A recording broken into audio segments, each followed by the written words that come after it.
Hello, everybody, and welcome back to Rugby Unlocked. And I tell you what, a proper episode this week. Last week we spoke about where the Boks could potentially beat the All Blacks, and they did no such thing. So, Mr. Meyer, lots to get into. How are we feeling after the weekend? Stevie, hi to everyone joining us again for this episode of Unlocked. Key factors that obviously mattered in our last discussion that I hope you guys made notes on, because we actually asked you to just give us some feedback on stuff that we asked you to identify from a defensive breakdown as well as an attacking breakdown perspective. So yeah, Steve, quite excited to just hone in a little bit more on what was the reality on Saturday at Ellis Park. Very interesting game.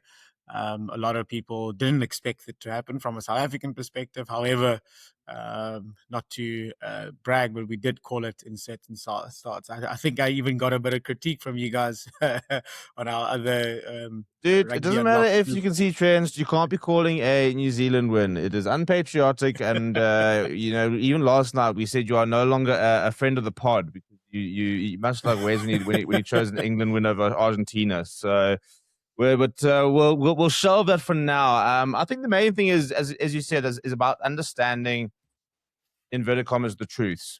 I think there's been a Yeah. lot of revisionism about what happened over the weekend in terms of where it went wrong. And I think obviously you look at the scoreline, and the scoreline was a big scoreline, but I think, it wasn't as dominant necessarily as I think a lot of people have spoken about, but there were some very key areas where New Zealand did dominate, which resulted in the result. But I think also the positive thing, and today we're going to be looking at the attack from the Springbok point of view, because we just didn't score enough points.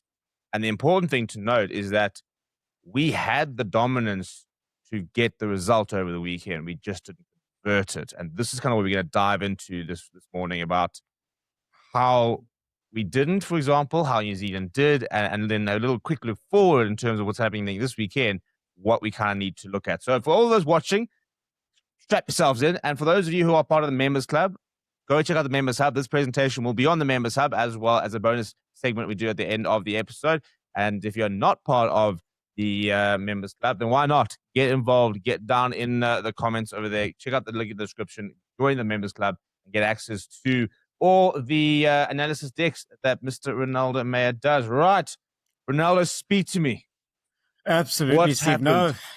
No, it's so interesting being able to have a snapshot of this weekend. As you mentioned, for us, it's about understanding the game at Rugby Unlocked.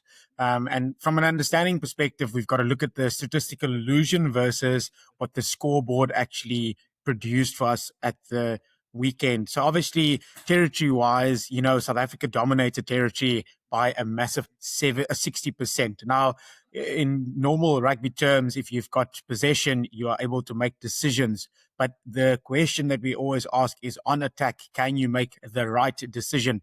The right decision means that you are scoring points and you are converting your possession that you have. If you look there, for example, at our, quick ball, and we spoke in our defensive segment about your defensive, systems being able to stop quick ball. We actually had massive quick ball. For those that would like to look a bit more detail there, I just want to give a shout out to the guys at Rugby Pass for obviously some of the stats they do there. But for us, Steve, the reality of the scoreboard means that there were just a 5-1 try ratio, because we were unable to turn that quick ball into fantastic try scoring, realities. Again, there, South Africa had 10 entries into the 22, and we'll look a little bit more into that. But you can't have 10 entries and then you come away with no points. There's always, and I think, Steve, I think 0.9 points per entry. I mean, that's... You get what I'm saying? And there's always this question where we'd ask, like, what do you do? And I know a lot of people asked the question earlier in I think a couple of interviews, should we rather have gone for the penalty instead of going for more scrums? And I know there are lots of schools of thought around it, but for us, from an attacking perspective, we want to understand, what is it that we did not execute properly, but also how New Zealand were able to kind of dismantle ours. So, see, that's just from a statistical illusion versus the scoreboard reality. And if we just maybe look a little bit more on that side there, we had a massive turnover counter structure in this particular game. And Steve, I do want to ask you, when you were watching this game, did you also get excited about how many times the possession changed hands over the weekend? Because I do I want mean, to that ask first, something specifically yeah, to our the audience. first 10, 20 minutes, it was. I mean, Malcolm had a couple turnovers. It was there. It was. I mean, it was such a weird opening stanza of that 20. Where I felt like we were really trading blows. You know, even like the Will Jordan try, kind of felt like against the run of play, but at the same time, it almost didn't feel like it was that significant because you're like, no, because fine, we're gonna hit back over here. It was only kind of post sort of 20 minutes where it kind of also settled in, and all of a sudden, then every point started feeling a lot more significant. Obviously, because we're a bit further down in the game, but just in terms of the way things were chopping and changing. But yeah, I think we Yep. did some things very right in the first half, but also some things very, very wrong. And I think that's the big thing in terms of the turnovers conceded. And as I said, I think I love the fact that you've highlighted the unforced errors because they were very uncharacteristic unforced errors. Mm. Lots of balls out the back to no one, for example, and knocks. And you're sitting there going, this is not very characteristic of a side which had been really upping their skill set in the last year. So here's the question from a defensive perspective as well as an attacking perspective. When do you see turnovers happen? You see turnovers happen when one team is playing the ball in terms of trying to spread it to specific areas of the field. New Zealand try to spread the ball quite, and again, we want to talk about the attacking part.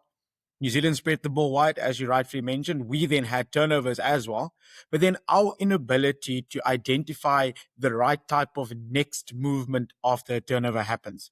So we would have double turnovers. And that's something that a lot of people wouldn't have noticed, where South Africa would concede the ball, New Zealand get the ball back, South Africa get the ball back. So when you have a double turnover, your ability to execute and get into the right positions is so important, Steve. And I want to talk specifically to all defensive and attacking, schoolboy coaches there as well. Just look at how you can implement this in your training sessions. How, players can run and then you can control it obviously with your whistle or whatever the case may be. But there's a situation where you can just pop the ball off the ground and then have a turnover, or a situation where there's continuity. Now, Steve, just on that note there, handling errors and forced phases in critical moments relieve the pressure valve just as the All Blacks defense was bending. So why I'm making that statement here? In the first 15 minutes, we all thought, okay, this is going to be a fantastic, low scoring traditional test match game. Then the change happened when we kind of stopped being very physical in certain parts of it and not holding up the attacking players when they ran at us. When we ran with the ball, how many times did we not see one carrier running into the defense and not having enough guys on our attacking breakdown? And then, Steve, I want to ask you a question here. When we are on attack, who are the most important people that go with the ball carrier? Well, position wise or player wise, but player personnel wise. Player personnel wise, player personnel. Yeah. We'll get into So just we just want to ask the question as to when the ball carrier has the ball in his hands, and they obviously we do two things. We either carry. You've got three options. You carry. You can either pass the ball out the back, or you can pass the ball to who that's normally on your inside or outside. Yeah, so I think this is where we talk about your workers, your grunt workers, for those your locks, some of your Yes. flanks that don't carry. Sia Khaleesi, this is something that Rassi mentioned, the fact that he said we really missed here on an attacking breakdown point of view. I've been a big advocate of Franco Mossad for a long time, again, from an attacking breakdown point of view, in terms of that hit and securing the ball.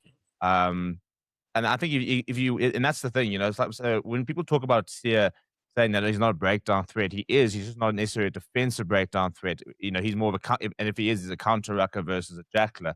But yeah, it's securing that ball so that we've got clean ball the entire time. We had faster ball, inverted commas, but as you said, far too many turnovers. We're looking at that Yeah. over 20. Exactly. And I'm glad that you mentioned the part of Sia, and I think I'm not always clued up with what other pundits and guys are saying, but we've always known that your ball carrier, the likes of a Jasper, the likes of a Franco, and even Peter Sef the Toy, their main objective is to get go forward ball because it opens up first space after you've broken the gain line down, and it offers you time on the ball to actually make better decisions.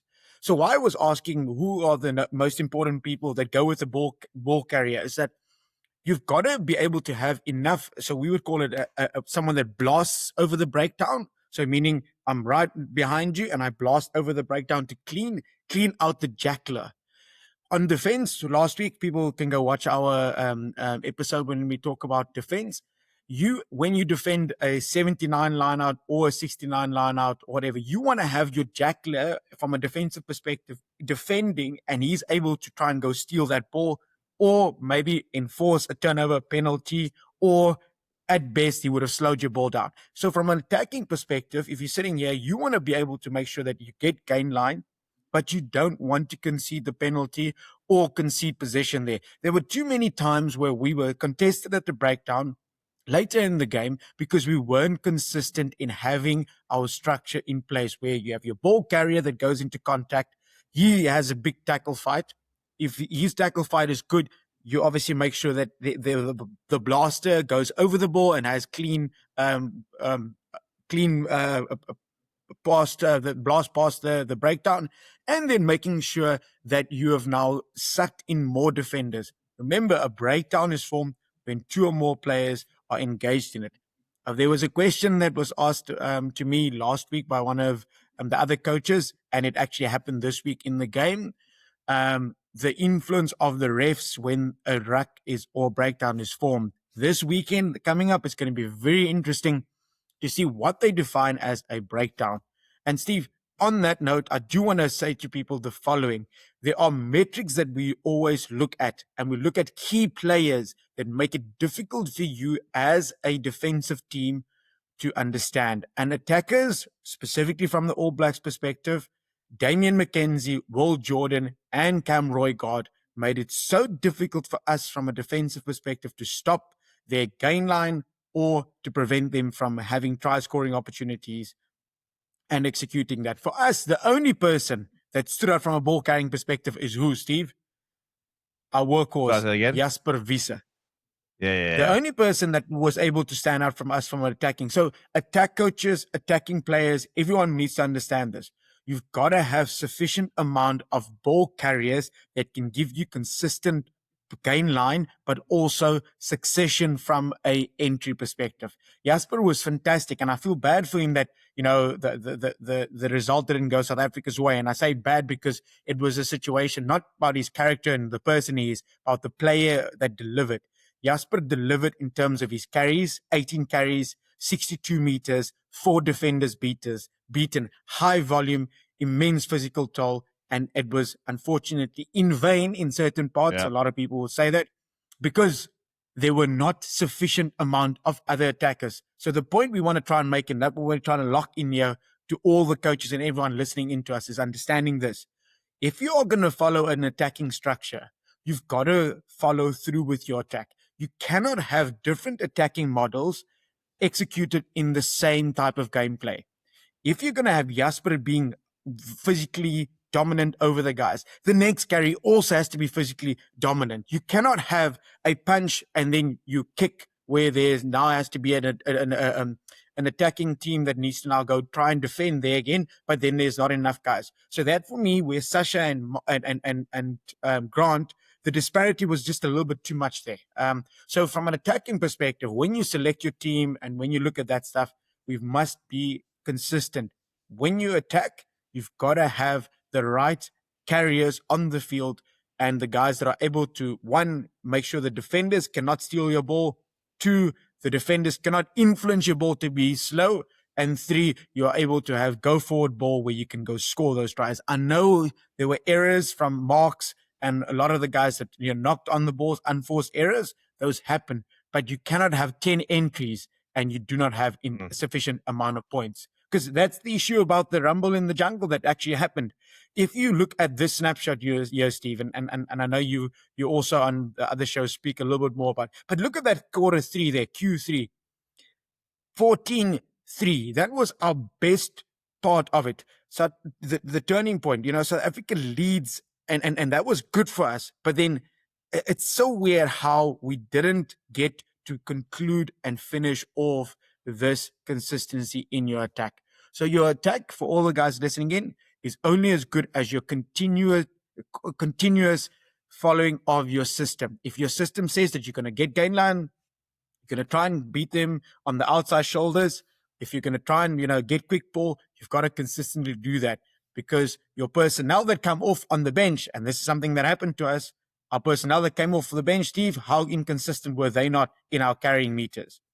Yeah, I think that was the big problem is, we talk about the Boks squad and the likes of that, but we didn't really have anybody that came out and managed to take on the baton and continue getting over the game line and continue that onslaught, both from a scrum point of view as well as a carrying point of view. I feel like we just didn't necessarily have, and I think that you look at our bench this weekend, and there's definitely adjustments to try and do exactly that. Even if you look, for example, at your traditional carries that we had, they weren't necessarily as effective. Jan Vessels as that Portland, who have been very reliable carriers. I felt it a strange decision that we never brought Kobus Visa on earlier, who I think is an option. But I think it's an interesting, and that's when we get into our bonus segment a bit later in terms of the tactical adjustment we're going to make. It's answering, I think, a lot of the questions that we are asking here in terms of where we think things went a bit wrong. Yeah. And I do want to mention the following here, Steve, because you've seen him lurk around and you've seen, him being at All Black training, but there's always been this doctrine about New Zealand and the way in which Hansen back in the day put principles in place. It is understanding the following: core skills, your speed, your skills to able to pass, your tempo and your decision making has always been the traditional style that the All Blacks use, and they will use that to retain possession.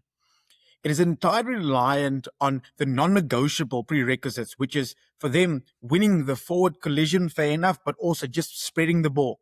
Just how beautiful was it to see Tupai and the guys just have that interplay there in the end, play that reverse play, because they followed their consistency. It looked like 33 points, like a massive, but they scored it with executing the simple things consistently over and over and over and over and over again. Unlike what we did, big thing I feel is, like we changed. Yeah, I think they're also a bit like, we always talk about the right to go wide. They earn their right to eventually start playing. People said they are, the skill set just completely outclassed us throughout the match. And I was like, well, they didn't in many ways do what we expected them to do early on. We didn't see them necessarily run the ball from the get-go. But what we did see is as they started getting into it, as they started finding a bit more dominance, as they started pushing us backwards, all of a sudden that allowed them to say, right, now we can start really starting to apply the pressure. And that's why we went from being in the game where they basically had to defend a lot to, as you mentioned, after that 59-minute crucible, that whole sort of 6-minute period, all of a sudden that last 20 minutes they started to play because they had now earned the right to create the chances to run the ball. But they didn't just do it for the sake of it. They didn't just off the get-go, we're now going to throw this ball around. Ironically, everybody spoke about the fact the Boks are one-dimensional, all they do is kick. We got our kick this past weekend. I don't think too many people predicted. But what's beautiful about this, Steve, is that they had 5 different players that had the freedom, from a New Zealand perspective, to kick. And the beauty of it sorry, is that not to punt our segment too hard, but that's exactly what we spoke about in our bonus segment last week. We spoke about the fact that New Zealand were working in training about having lots of different options who can kick from 9, 10, 12, 15, 13. And here's the question that we also asked. South Africa's choosing Paul de Villiers was a clear signal that they're going to target the breakdown. Why did New Zealand do less this weekend? They had less breakdowns.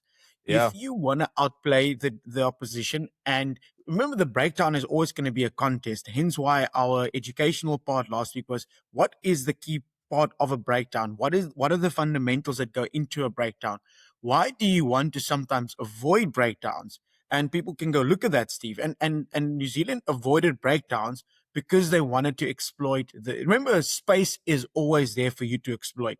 If you exploit the right space, it will be there. Similar to what happened with that 50-22 kicks that also happened. Yeah. But Steve, that was, I think, from our understanding part, I think let's maybe go into a little bit more from the unlocked side. Mm. the locks are there, and as well as the mandate going into the next part. Yeah. So basically, guys, for everybody else, we've got a whole bunch more things to sort of get into. And as mentioned on the First Sports Members Hub, you can get access to all these different slides and you can really go into it all. But we're going to be moving into the locking in segment of Rugby Unlocked. Basically, Rugby Unlocked is understanding the game, locking in on the detail, and educating the audience. And today we're going to be locking in what looks like a very complicated little graphic over there, which just is basically called, as I was putting it, the attacking DNA diagnostic Yeah. matrix, which is a lot of words to get through. In how do we break this down? Yeah. So what we want to make sure that, all coaches, all spectators, or everyone that watches our content, and really need to understand, Steve, is that we're not here to try and give you advice on what you need to do, because remember, the rugby is beautiful in the fact that it allows all shapes and sizes of all backgrounds, of all kind of philosophies to participate in this game, which is rugby. But rugby's got shared values and shared principles that you cannot escape or cannot deny, and especially when it comes to the attack. So, from an attacking DNA perspective, these are what we know in the rugby world as key metrics that you need to be able to understand in order to build a successful attacking play. So, for us, we want to look at phase play model, territory and ball speed, kicking strategy, red zone efficiency, and then your breakdown identity.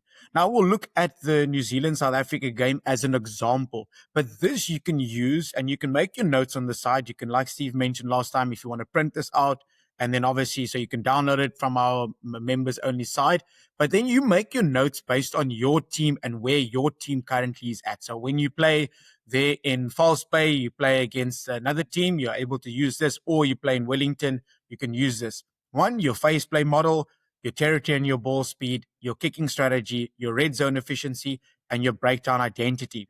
Now, let's look, for example, at what is phase play model.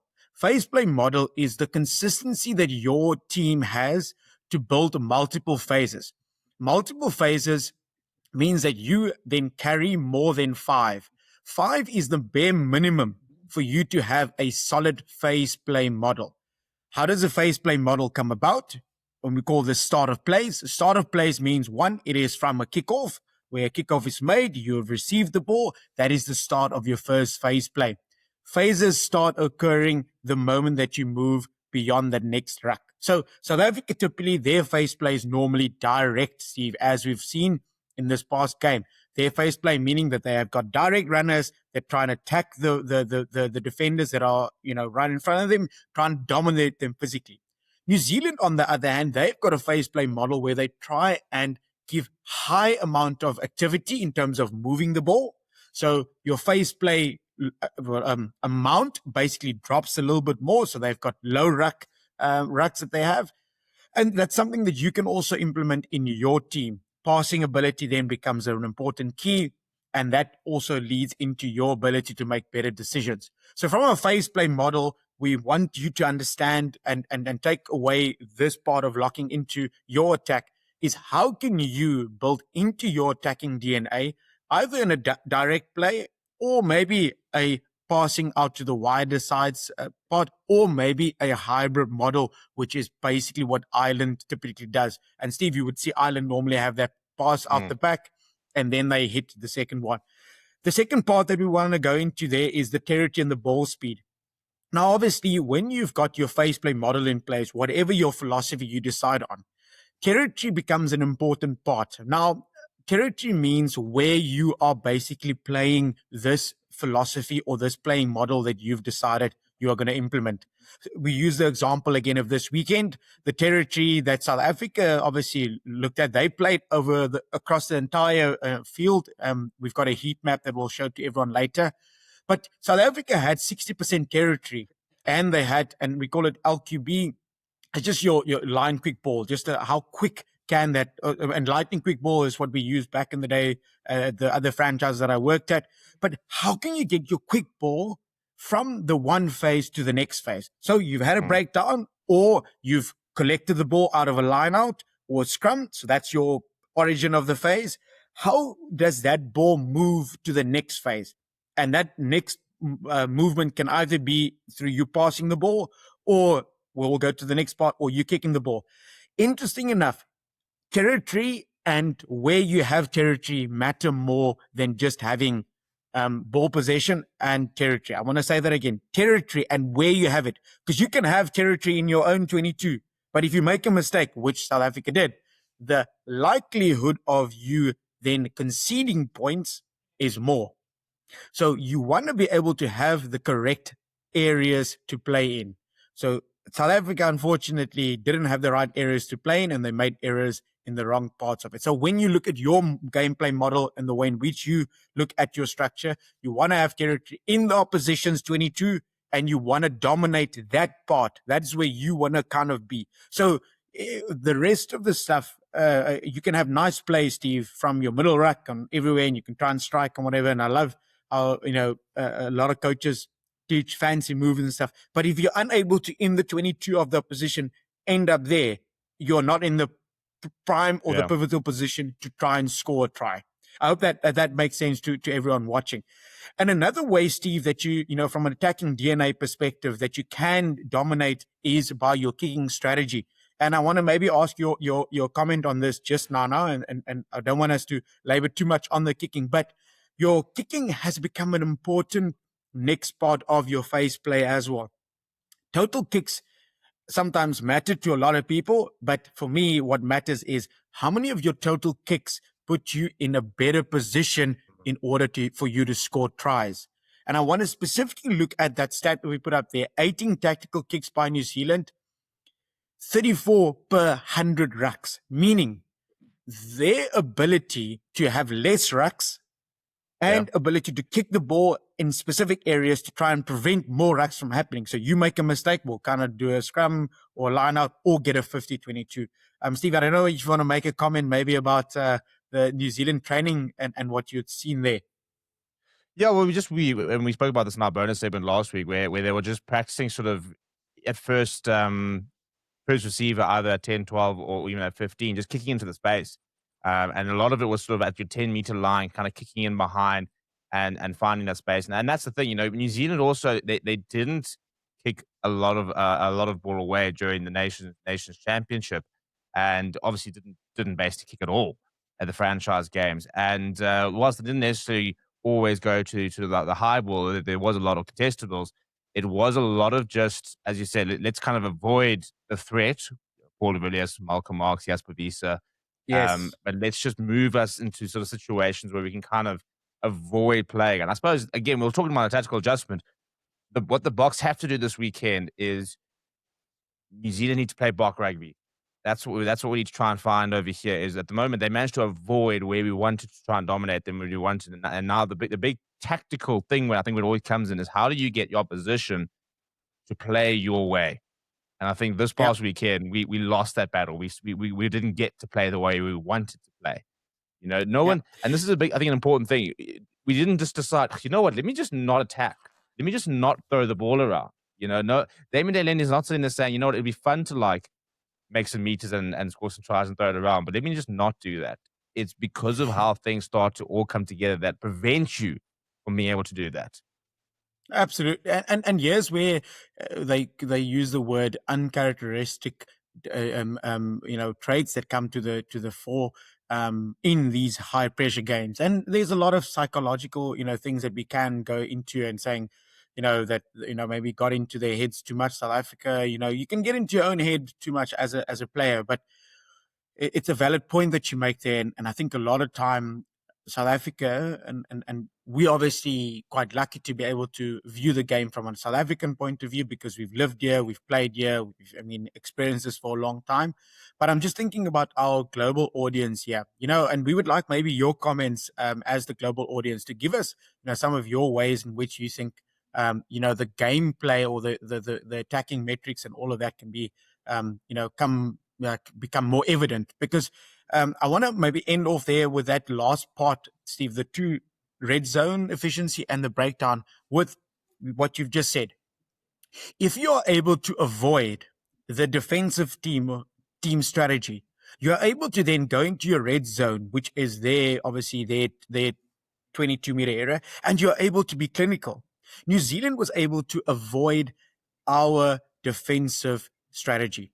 And their 3.7 points per entry is evidence of that, Steve. So from our rugby under locking in part is we want you as our audience to understand that if you're able to nullify the defense and you're able to move the ball to the right areas by virtue of passing, kicking, or getting the correct lineouts or penalties, you're able to have opportunities to, in their red zone, score points. Because that breakdown identity there is very important, because if we have now moved away from creating breakdowns, or we are successful in breakdowns, we use the South African New Zealand example. Again, we just want to remind everyone we're using this faceplate green area, a gray area here on the far left of your screen. This is the the attacking DNA diagnostic metric that we use. And we specifically want to focus on this last part here where we're talking about what is the way in which we can spread the load so that we are able to break down a defensive structure. So, yeah, Steve, that's for us just from a South African New Zealand game this weekend. Just a couple of key factors that people can look out for from an attacking perspective and how they can obviously coach and look at it. For South Africa, it was really, again, just a snapshot of what we just spoken about. South Africa was really the power volume, where for New Zealand it was more about the action density. They had so many actions that took place, kicking, passing. For us, it just looked like Jasper Wiese was our main ball carrier. I had not seen anyone else being actively involved. Damian Dialinda, we expected a big game from him, 100th test, massive carries, massive meters. I mean, surprisingly, Andre Esterhuizen coming on, having a couple of good carries. But it was so weird seeing, and I say weird respectfully to everyone in the rugby fraternity, but a Damian Dialinda and a Andre Esterhuizen next to each other almost looked very, very slow. Like, it just looked like not one of them could, get that speed that you have typically with a Jesse on the outside. So it was just a very interesting one. So yeah, from again, the kicking deficit and the scrum shees, we've already spoken a little more about that. But that's just a nice visual for our members that they can have a look at there, Steve, as we go through there. So again, the spiral volatility there and the vulnerability that we saw, it was just very, very interesting seeing how our Sasha Feinberg Ngomazulu put under pressure, forcing him to make 5 turnovers, Damien 3 turnovers, Jesse 3 turnovers, uncharacteristic. So from an attacking perspective, if you're going to be put under pressure, find out the solution of to how you do not give the opposition the ball when you are unable to complete your attacking play. Steve, I think we're going to be going into our next segment, which is where we specifically focus on our board session, where we can visually just show everyone what do we mean when we say, okay, this is a face play. What does it mean when we say this is a kicking play? What does it mean when we say this is a breakdown? And that part there in our next segment. And again, like you mentioned, there's a couple of beautiful key factors that we've packaged for all of our members that they're able to look at in our different segments. Yeah, well, I think that's it. Yeah, I really like the fact that we mentioned that the midfield, your 10, 12, 13. That's where the ball gets to the people who scores the tries at the end of the day. And I think people are very aware of the fact that Sasha has struggled and didn't maybe have his best game. That we had to rejig things and we didn't have Damien and Jesse next to each other. And I don't think people understand how important that itself was. And all these sort of different sort of small things. So this is why when you make adjustments, and as he said that they got it very wrong. They said they should never have brought on Andre for Kurt Lawrence, that they should have actually just sent Grant Williams to the wing immediately, brought on Kobus and kept the midfield and the 10, 12, 13 matrix the same. So interesting now that obviously we've got a very different sort of 10, 12, 13 this weekend with Andre Pollard coming on. And we're going to get into it in our tactical realignment ahead of this weekend. But get into this document, people. Go and check out exactly what we're still talking about. We've got far more in there. So that is available to all our members on the Favorite Sports Members Hub. So go and click the link in the description. Go and join the Members Club and get part of that. But Ren, let's move into the whiteboard session. Let's go and chat about exactly what the attacking shape all looks like. And then for those of you who'd like as well, we do have a extra segment which is available for you on a tactical realignment ahead of this weekend, which will be available for Yeah. all of our members as a separate video and also on the members hub. So let's get into the whiteboard, Bryn, and then as I said, all of those you can go check out that special segment as well on the channel.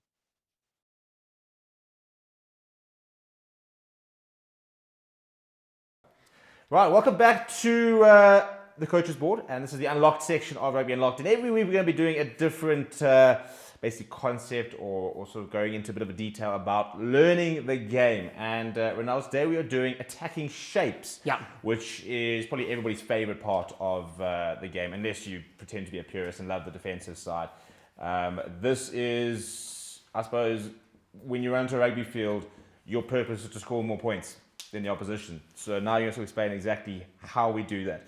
So where are we at? What have we got here? Fair enough. Well, welcome to all of you guys. We're going to try and go as slow as we possibly can just to explain an attacking shape. Attacking shape's fundamental principle, Steve, is to manipulate space and to obviously get you, as you mentioned, closer to the try line. So a lineup that we have here is, we'll just use the X's, but we want to use, in this specific area of the field, we want to use a lineup called a 79. Why do you want to use a 79? A 79 is an easiest way to get a nice good throw. So basically your hooker is going to try and hit it right here at the back of the line out. Why he wants to hit it at the back of the line out is it's easier for you to do an off the top ball. That's easier to the scrum off. Why you want to do an easier off the top ball is, and you've seen this a lot when the Boks play. They throw it nice and high. Boks does it phenomenally. And that's when Oche Snyman's plucking it from the sky and just throwing it straight down. Absolutely. It does two things. One, you get better value in terms of your ball retention. I mean, it's difficult to contest at the back because you get the timing wrong. So line-out coaches always struggle to do that. But your 9 is basically running in that arc already this direction here to where your fly-off is. So these guys are all in motion going forward. So with that motion going forward, this scrum half's ability to then pick any of these runners here. So this person here will be just... And from a Bok point of view, just a reference point, this is where we've often seen is this where we get in terms of a 7-man line now? So these are going to be your Daylendes, Esther Hayes and Crash Balls. Or your Siya Kolisi. What about that? Or Siya Kolisi, or what we saw Paul de Villiers, for example. Correct. So you will either have a situation, depending on which scrum half we sometimes have, and your scrum half's abilities matter there. Your fly-off sits here. That ball goes across his face to the 8th man or the 12 or whoever is there. And then you'll basically have a ruck that takes place here. So now obviously all of these guys are pushing up from a defensive perspective. So these green guys here have all kind of pushed up into this vacuum here, into this space, which is very obviously common for a rush defense. So they'll obviously push a good line speed, and we'll get into the defense later on. But with the idea of having a 79 line out here is that you have that additional runner, which is in the back line here. If you hit this ruck here, where are these guys naturally going to go to, Steve? Or your defenders? Over here. Yeah. So, I suppose you've got these guys are moving over here, creating a lot of space to the left, to right, and the side. So, is this not a case of these backline players having to fold whilst your forwards start to come join the rucks? Beautiful. So with these guys obviously being manipulated here in this, so they've already been beaten. So now there's already first confusion. So remember, our concept of attack is how do we manipulate space and make the defense not sure where to go? Yeah, I think a big thing is gain line advantage. Correct. So for example, this ruck is already slightly ahead of the gain line. And a line out, and this is why it's interesting, they've had to really clamp down on the offside line, because at one stage it was getting to a case where this was almost taking place over here. Correct. Which meant that as soon as you have a line out, you effectively are conceding 2 to 3 meters every single time. Correct, yeah. So with that being there, these guys need to make 2 decisions. One, if they're going to have to overfold and come and help the backline players here, or do they stay and wait for the reverse play? So a 79 line out just past your own 22-meter line is very good for you to kind of manipulate the first kind of gain line. I suppose essentially, just to have a man, you're basically almost smack bang in the middle. Correct. So you've got as much space on this side and as much space on that side, which means that, in terms of predicting, you've now got, it's a 50-50 really. Exactly. So with the pod system here, so that's the one scenario. So there goes one of our magnets. I'll get a nice one next time. So that's our scenario 1. You hit it up, try and get clean ball here. These forwards here can either drop back right towards, the blind side, and these backline players go around and you'll play into this space here. If you do play that formation where you have a quick breakdown happening here, then obviously all these guys that are coming from this side they'll play into this space here. What you automatically get is this guy right here in the corner has got to make a very big decision. He needs to understand, am I going to go into the line quick enough? Because these guys here, which is your 15, your 14 and your 15, they need to communicate with this guy in terms of how quickly can they fold to this side here. The reality of the matter is, you as an attacking team have just first caused confusion here, because if they overfold, you play to the blind. Yeah. If they don't fold, you've got the space that you can play to on this side here. Now, is that now when we talk about our decision makers, and obviously we know that your fly halves are paid very well, and your scrum halves, because that's essentially, they're the ones that are picking that up, aren't they? They're now watching, and that's why, again, you have a Siakalisi over here, and you'll now have a Sasha, Mani, or Andre, or Finros, or whatever. Yep. And their job is essentially to monitor the right and left and say, okay, cool, we're going to go to the left because there's space there. They've overfolded. I've seen a gap. Or I suppose also, if they have folded correctly, is that now when you basically need to almost say, okay, cool, they've done it correctly. Now, as I said, now we're going to go over here because now we're going to have to continue a couple of phases to create the space. I think that's an important thing. Not every carry, not every time a ball goes to the back line is to create that line break or to create that big momentum. It's a lot of it's setting it all up for your your big moment. Manipulation of space, that's all it is. So again, specifically like you mentioned there. So if we've manipulated this space here, they can't necessarily defend this space nicely here. If they have not defended this like good, then we play into this space here. I just want to mention something here about question about, you said obviously decision makers. This is your left winger that's there. This person here will probably most likely have a better view in terms of the space that's outside here, because this person is obviously waiting for it. He sometimes, and this is where you had James Lowe is one of the best in terms of this. He would, for example, tell the fly off what happens and how to fold and stuff. So your blindside wingers are very important. They've become better. Back in the day, they never used to be like, they used to be quiet wingers. Yes. So as a kid growing up, you need to understand. Edwulf van der Merwe also does it very well. Jack Willems showed as well. The communication from you to the fly-off is very important. So that's a nice 79 line-out. So you've got either manipulate the space on the outside, you've knit them up here, you can come back here, or you go on that side. On that communication point, is it a situation now, and we're doing a different part on the defensive side, yes, which where obviously certain people communicate. Is it a certain amount of, there are certain people who are designated communicators, and in many ways, some other people, your job is to shut up. I mean, you obviously can't have 15 people shouting the entire time. So, if you're a carrier, for example, you need to be there and say, right, I'm ready, but you need to be able also kind of know when not to speak. So as you said, you now got the 14 feeding your fly half, or even just the general team, because you could be saying, blindsides on, or whatever your code words, inverted commas are. But I think a lot of it is also understanding when to speak and when not to speak. Yeah. So that the communication is, and I think that's where people don't underestimate the ability of the importance of playing with each other, is understanding that communication part. So there's always been this word used, general. The general is either a scrum off or a fly off, and they will make the general call. So there will be a 69 swart, for example. And we all know swart means the fullback or whoever knows the ball's going in this direction. Yes. So that's your general call. So everyone knows the general call. So the three key communicators are the ones that can identify space, which is your outside players. Your fly-off identifies what is the phase play that we play, and then you've got your hooker that also understands what type of line out. So those are your three most important communicators. The rest of the guys just tell me, listen, I'm on attacking sets. Yes. Because they are able to see certain things develop. So yeah, just from an attack perspective, that's a very basic structure. From a line out, you create a nice middle ruck.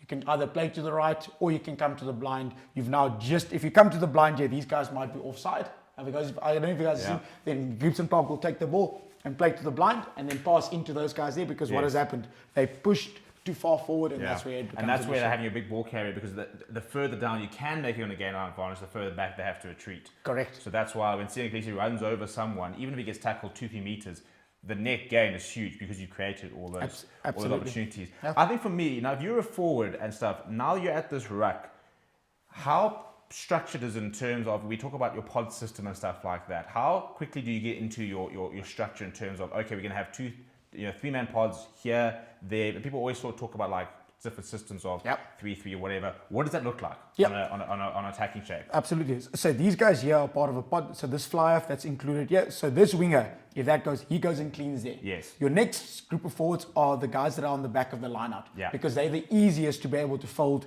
to the well, wherever the next breakdown will be. Yes. So your pod is based on the closest proximity. So whoever the three people are that are within your, so 3 pod will be one, what we call a gunner, then you'll have what you call a shift on the inside, or you can have a bailout. A bailout is always someone that you can, okay, cool, this guy's now too close on me, let's bail out, let's pass the ball deeper, if that makes sense. So your 3-pot system works nicely. France obviously did a flat line the other day, but that bailout was there. We can do flat passes to each other. Yeah. If that makes And sense. then in terms of, I suppose that also goes into your lineout shape, and we'll obviously do an episode on lineouts, but that means that when you talking about like your receiver, that's only part of the lineout, because again, forward thinking, a lot of this now will be your 3 at the back are going to be your next pod inverted commas. Correct. So what does the composition look like? So a lineout really isn't just prop block. It's what happens after that and where they're going to go. Absolutely, because typically speaking, you'll have one prop in front and a lock or a flanker, and then another prop. So that we call the horses for courses. So those guys are going to be heavier carriers. They will never be able to make it around the corner here. Yeah. So the guys in the back of the line are typically speaking your 7s, your 6s, and that's why Jasper is so good with able to lift people, and he can be lifted. Yes. So your more versatile guys are at the back, so they can make their way to the blind side or come here to the open side. But now we've obviously got a hybrid forwards, because now we're going to see Zach Absolutely. Porton coming around the corner, because he's going to be able to lift and get there because he's that quick. Fair Now, in terms of what your off the back of it here, what is a successful attack? Absolutely. What are your outcomes? Ideally, you want to be. I mean, if you've got the ball here, ideally the ball needs to go further down there. Yep. Even if you don't get possession, and I think that's an important part. And a successful attack doesn't even necessarily mean you've got the ball here, but I think it's a lot of it just getting that ball up. Yeah. So again, back to what you said earlier on, it's about the phases, right? So how many phases can we put together? So if we can successfully put together 10, 20 phases, one or two things will happen. One, you'll actually, again, break the line, have a clean break through here, which is ideal. So you want to have this winger is beaten one-on-one here. They're able to go in there. If that ball comes, if you've got a breakdown there, you come around here, you can play that way, which is fantastic. But then there's the other one, which is, I think, sometimes very kind of overlooked, is a situation of, if I have, in this instance here, won a penalty here, what does it mean for me? Attacking team now. Attacking team. I can kick the ball to the corner. Yeah. Kick the ball to the corner. What do I have now? Now I've got a nice attacking line out in the 22. So you want to look at two and you things. can even take a similar Absolutely. space, but now that 5-10 meter gain over here is red zone territory. Correct, yeah. And your red zone territory, you typically have what they call bully play. A bully play is where your forwards that have now just... Sounds like a Jasper Visa orientated. 100%. And you'll sometimes hear them calling bully, because bully means where you'll pick and go, and some years use pick and go, otherwise use prowlers, whatever the case may be. So so that's the concept of it. So your 3-pot system work so again, we start with the line out. From a line out, what do you want to do? You want to manipulate space, you want to get it out to the outside, or you want to do your reverse play. If you've done your reverse play, your pods just move. And I'm right in saying you generally have about 3 pods. We've spoken about these 3 players at the back. Obviously, you've got your hooker, props, and the likes of that. Then you've got your sort of your fly half and stuff like that. So you generally have kind of sort of 3 pods, and then a lot of that other is dynamic movements. Your fullbacks kind of moving in and around, the wings moving up, your scrum off, and your fly half generally are usually as loose as possible to be able to call the shots. So it's 3 pods about right in terms of what usually we sort of see on attacking shape. Yeah, because I mean, you don't want too many personnel. Yes. Back to the conversation of how many personnel are involved in a specific move. 3 pods, and I remember players are big these days. Well, they've always been big, but you also need to have space. So you can't be too tight if you're on the outside here. If you get closer, so like you've mentioned, into the red zone this side, then you can be like they do, where they latch onto each other. Because then I can just work with. You can't push a player, you can't throw them into contact, but you can build them nicely and you can push them over the line. And I think when we were young, I think we kind of always had this idea that forwards played here, and now you see but you've got Peter Stefatoy, or your hookers and Dan Coles is the big one. So when is out in the fridges and stuff like that. So for example, this hooker, that's what I'm saying, he's part of the conversation or the people that make decisions. Where does the hooker go after a line out like this? Well, usually he sits on the wing here. Correct. So his next job is to see if the blind side is on. Yes. I need to be able to make an informed decision to communicate with this winger. Listen, the blind is on, and typically speaking, that ruck will, so breakdown will happen there. They'll come around, have another one here. Now you're in line with where the poles are, or basically a little bit further. Now you've got all of this space to play back into here. And who are you playing against here? Yeah, well, you're looking at potentially props again, or your nines, or if the wing's up here. If they folded over here because there's danger, this wing is in trouble because where did he initially try and go? Yeah, well, he's down to there. Correct. So he's out of position. So he's out of position. So you've got your 9. I don't know if you guys have seen McDermott, for example, 1 or 2 times where he tackles the guys here high because the scrum half is left alone on the blind there. If you successfully play once, twice, and you come back, or you play once and you come back, then it's a nice, easy kind of run for your hooker over a smaller player. Yeah, and I think pretty much just wrapping up, I think when we talked about, what is your attacking purposes, we always sort of go back to the same thing. It's about creating mismatches. Yes. Whether it's, again, marks versus a scrum half, whether it's a back versus a prop, it's about creating mismatches because that's what your opportunity is going to be. Even if your mismatch is prop on prop, but I'm backing myself to run over you, like Zach Portman will slow people around, and even it's Genji against Thomas Atoy. It's all about creating contests, I suppose, but making sure that you have got the cards. Correct. That you are always, so Malcolm Marks versus a 9, a wing versus a forward, even if it's just a wing with more space. Because obviously, if you're getting a ball and you've got half a yard here, you've got the head start. Even that, now there's the mismatch. You guys might be relatively similar from a quick point of view, but if Chisholm Coley's ahead of you, to try and reel him in is difficult. Absolutely. I mean, twice he scored tries where it was props that had to defend him or eighthmans, and then you just stepped him on the inside. Poor old Joe Marler. You get what I'm saying? So that was, interesting enough, that play there was a reverse play because Cheslin, so it was on the other side. So the lineup was this side. They played twice this way, and then they came the reverse play. Owen Farrell was caught here on the side, and Ojo. So that's one of the. And I think also a big takeaway, as we've mentioned, now all of a sudden you've got your hooker who's occupying space in the wing. You've mentioned a wing getting involved in the ruck. So everyone these days, that's why you, in terms of multi-skilled, has to be able to do everything because you do have to do everything. Yeah, absolutely. Well, there we go. So attacking shape over there. Obviously, in a very, very quick nutshell, we're going to be able to break down a bit more complicated ones as we go. We're kind of doing a bit of a basics thing to understand it. Get your comments in, ask questions, and we will push them to Renaldo. And especially for our members, obviously, they get all the different plays. And the members will get where it goes from here to that side and to what happens in that space. There we go. So become a member right now and get access to all of this as well. And stay tuned every week because we'll do a different segment. And I believe the one coming up after this will be defense. Awesome.